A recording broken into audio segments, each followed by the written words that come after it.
2교시입니다. 자, 2교시에는 우리 책 19쪽에서 23쪽에 걸쳐서 나와 있는 로마 극장의 구조적 특징에 대해서 한번 배워볼 건데요.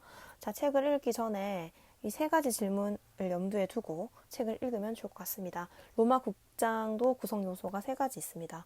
세 가지, 기본 구성 요소 세 가지를 찾고요. 그다음 두 번째, 그리스 극장에 비해서 확대되거나 축소된 구역이 있습니다. 그걸 찾고요. 세 번째, 로마 극장에만 새롭게 추가된 요소들이 있습니다. 이 세 가지를 염두에 두고 책을 읽고 만나도록 하겠습니다. 네, 시작해 주세요.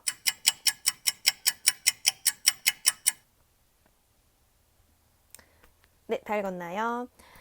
자, 어때요? 네, 책에도 보면 그리스 극장에 비해, 그리스 극장과 달리 이런 말이 굉장히 많이 나올 텐데, 자, 그리스 극장과 로마 극장 사진으로 먼저 비교해 보도록 하겠습니다. 사진으로 보기에 뭐가 달라진 것 같나요?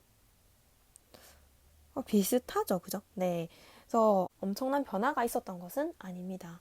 네, 그런데 아주 우리가 주목할 만한 몇 가지 변화들이 있는데요. 자, 일단은 이 사진을 잘 기억하면서 표로 정리해 보도록 하겠습니다. 자, 그리스 극장과 로마 극장 뭐가 달라졌을까? 자, 그리스 극장은 경사진 언덕에 위치하는데 로마 극장은 평지에 위치한다. 평지에 위치하기 때문에 벽을 콘크리트로 만들었다라고 했습니다. 다시 사진을 보겠습니다. 자, 그리스 극장은 옆에 보다시피 산에 이 경사면을 이용해서 지어졌어요. 그죠? 경사면을 객석으로 쓰고 있습니다.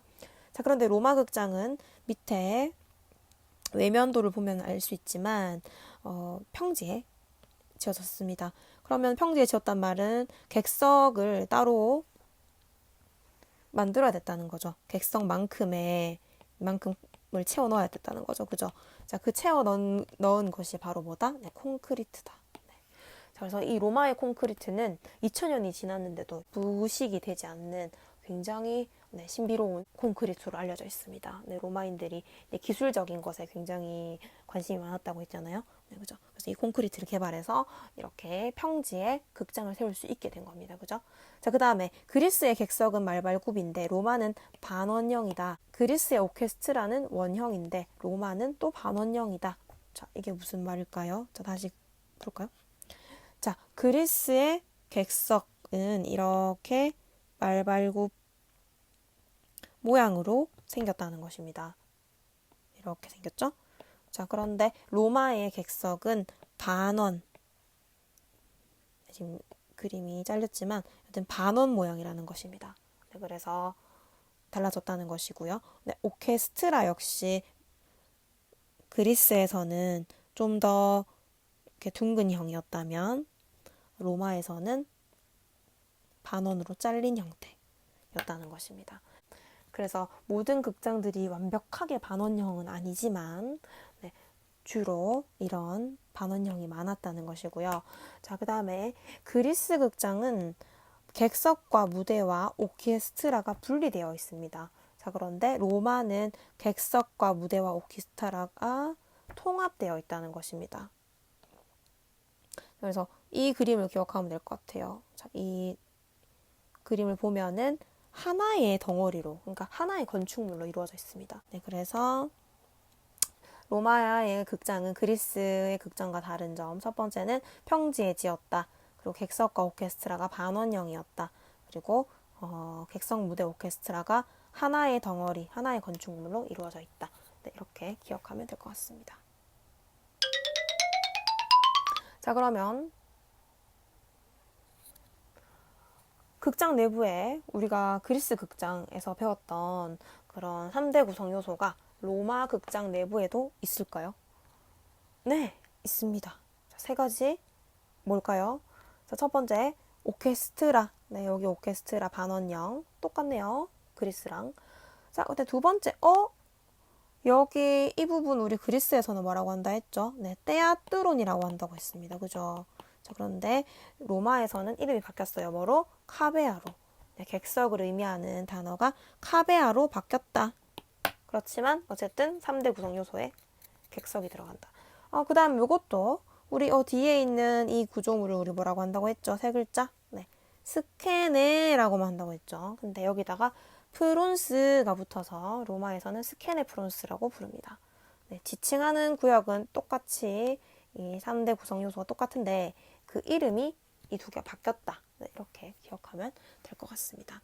자, 그래서 아까 말했듯이 이 오케스트라가 반원형으로 좀 좁아지면서 오케스트라와 관객이 바로 만나게 돼버리는 그런 상황이 되었죠. 자, 그런데 이 오케스트라 안에는 아주 귀빈, 그러니까 중요한 손님들을 앉을 수 있게 해줬나 봐요.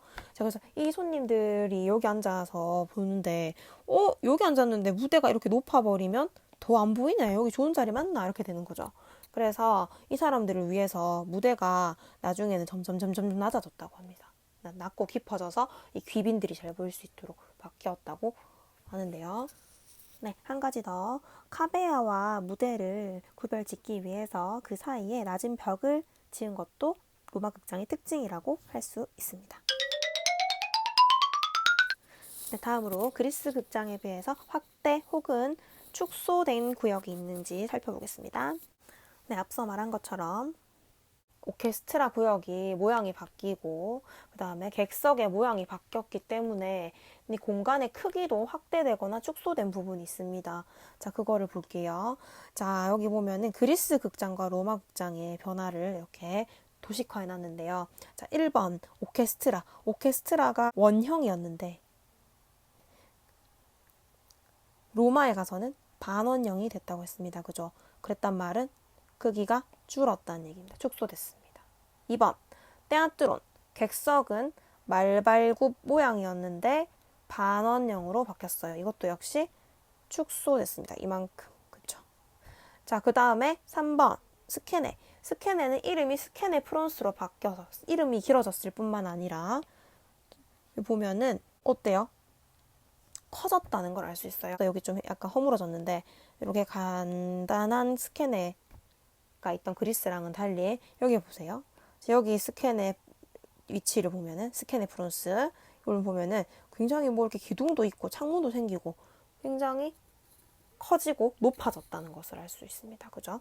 자, 그래서 스케네는 확대되고 높아졌다. 그래서 스케네 프론스가 되었다. 네. 그래서 1번, 2번 오케스트라랑 객석은 축소됐는데 3번 스케네는 확대되고 높아졌다. 이렇게 생각하면 되겠습니다.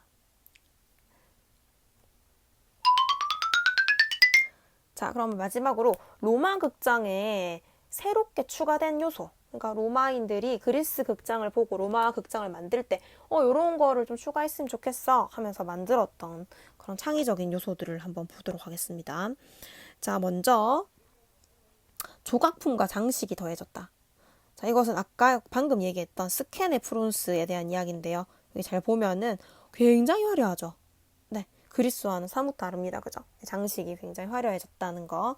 자, 그 다음에 지붕이 생겼다라고 되어 있습니다. 이 지붕도 스케네 쪽에 보면은 네, 이렇게 지붕이 보입니까? 네, 지붕 보이죠, 여기?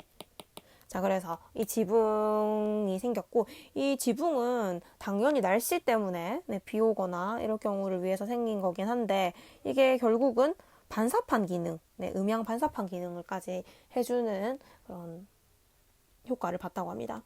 자, 그 다음에 객석에도 이렇게 덮거나 하면 이렇게 뭐 차양, 천막 같은 것들을 쳤다는 것이죠. 로마 굉장히 덥지 않습니까? 그리고 이탈리아. 자, 그리고 더우니까 또 과일도 팔고 더운 사람은 향수물 샤워도 할 수 있게 해줬다고 합니다. 누구를 위해서? 전부 다 관객들을 위해서. 그만큼 관객들이 많이 왔다는 얘기겠죠? 자, 그리고 기억할 것.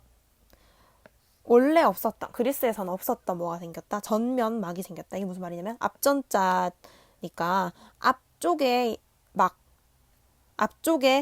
여기 이 앞쪽에 무대 앞쪽에 여기에 막을 숨겨놨다가 공연 끝나면은 막이 끝나면은 막을 이렇게 샥 올렸다가 또 막을 샥 내리고 공연 시작하고 이렇게 1막, 2막, 1막, 2막을 구분하게 되는 그런 막이 생겼다는 것을 알 수 있고 그 막의 이름, 그 당시 이름은 뭐냐면 바로 아우레움이라고 했다는 것입니다. 아우레움.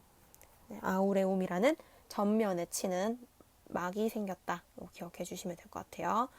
자, 그래서 우리 아까 질문 던졌던 세 가지 내용들에 대해서 알아봤고요.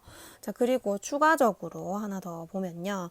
네, 로마에 아까 유명한 그 콜로세움이라는 원형 극장이 있다고 했습니다. 그죠? 자, 그래서 그 로마의 원형 극장이 세월이 흘러 현대에까지 영향을 미쳤는데 그 영향을 받은 것이 바로 바이로이트 축제 극장입니다. 이것도 이름을 기억해 주면 좋을 것 같은데요.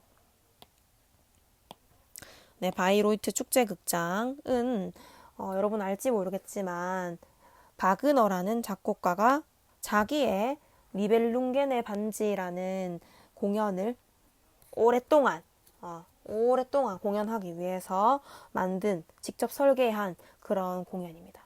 그래서 니벨룽겐의 반지라는 작품을 자기 28년 동안 만들었대요. 얼마나 소중하겠어요, 그죠? 그래서 자기 작품만 여기서 한번 열어보겠다고 만들었는 거예요. 자, 그런데 이 극장이 현대의 원형 극장이라고 하는 이유는 실제로 안에 들어가 보면은 원형으로 이루어져 있습니다.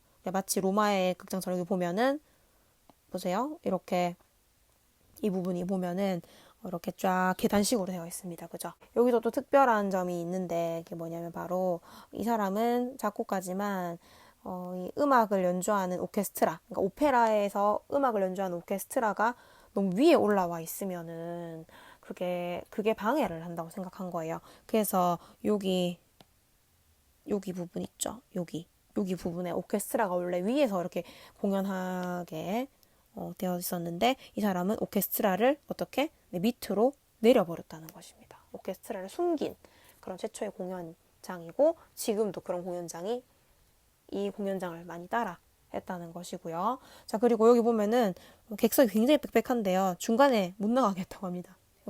공연 몰입에 방해되기 때문에. 그죠? 중간 복도를 없애고 좌석 등급 없이 이렇게 계단식 경사로 지어진 바이로이트 축제 극장이 바로 로마의 원형 극장에서 영향을 받았다는 것입니다. 네, 이름과 특징을 기억해 주세요. 오늘 배운 내용을 이렇게 정리해 보겠습니다. 네, 3교시는 과제 제출인데요. 여러분 이제는 익숙하게 잘 할 것 같은데요. 선생님이 잠깐 뒤에 제시할 기출문제 문항을 풀고요. 답과 풀이를 과제방에 탑재하면 됩니다. 자, 그리고 아까 선생님이 수업에서 그리스 극장, 로마 극장 비교했던 그림 있죠? 네, 요겁니다. 네, 요거를 선생님이랑 똑같이 한번 그려보면서 그리스 극장과 로마 극장의 차이를 한번 손끝으로 느껴보기 바랍니다. 네, 그려서 사진 찍어서 같이 올려주세요. 자, 그러면 기출문제 1번, 2번, 3번, 4번,